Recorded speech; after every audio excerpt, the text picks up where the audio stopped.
So in Google Classroom, you cannot modify quizzes with differentiated release conditions without going into the actual quiz itself. So I'll show you how to do that. The first step is you'll go over to this classwork tab and hit the blue create button.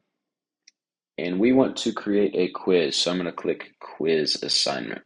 Now it'll automatically bring up this blank quiz in Google Forms. So I'm actually going to have to go into Google Forms and change a couple of the release conditions.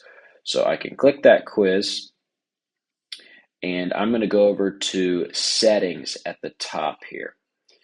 Now there's not many release conditions that you can do. You can release grades immediately after submission or later after manual review. And then you can also toggle these missed questions, correct answers, and point values on and off. So let's say for this quiz, I want students to see what they missed and the point value, but I don't want to give them the correct answer right away. So I will untoggle that correct answers middle one there.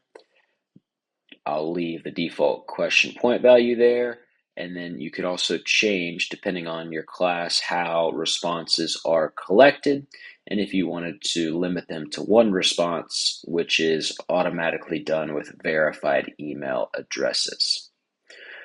If I go back to my actual Google Classroom, once I create that quiz, I want to make sure I've added it there.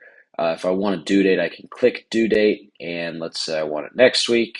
I can click that, no time. And then I want to make sure I click a topic as well.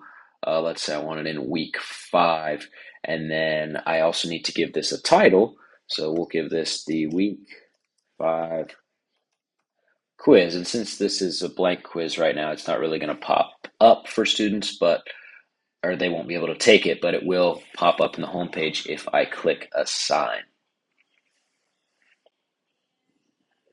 And if I scroll down, I'll be able to see the week 5 quiz is in there.